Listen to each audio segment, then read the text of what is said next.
found there was nothing that looked at the larger picture. How do I build an institution at scale sustainably?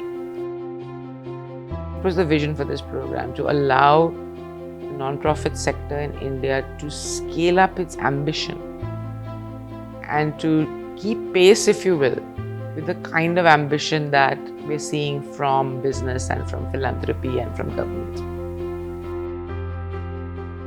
The way the ecosystem, the group has been sort of structured. There are different players of ecosystem and one can interact with them and sort of understand their perspective. And that it's a situation where it's not time constrained, you're trying to think through the solution, right? So that's a very good sort of contribution from SNMI. I would say, has it already helped think through some of the steps that one can try back in one's own organization? Yes, so the answer is emphatic yes to that.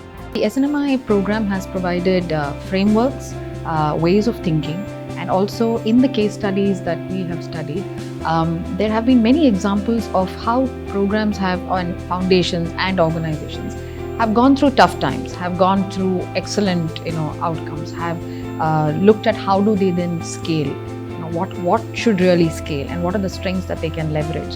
And all of these international examples and those from our very own country give us insights into what are the strengths and weaknesses and systems by which people have thought and really made an impact on society. Many new collaborations have happened in the last 5 days, so it's all a good sign.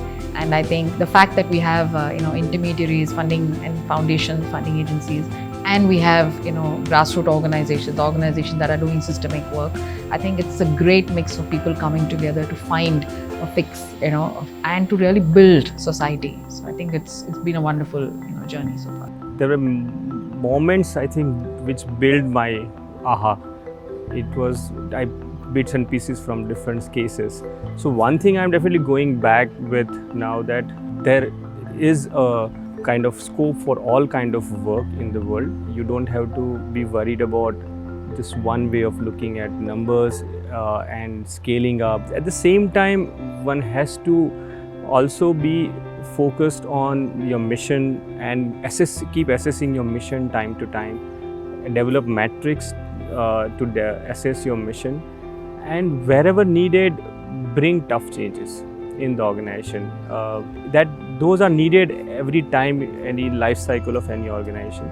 I would say that it kind of pushes you to think beyond, to think out of the box, and actually recognize things that you are doing right, maybe, or things that you are doing wrong. So far, the group discussions also has been something that is very helpful, because when you do that exercise at home alone, on your own, you are actually thinking on a totally different perspective. But when you come into the group, there is like another, the whole perspective changes. The case studies have been excellent, and the fact that we could actually interact with the people who have worked on those projects. So they were here, they shared their own, so the groups have analyzed their own perspective on the case studies, but the group hugely benefited from the presence of the people who have worked on those projects.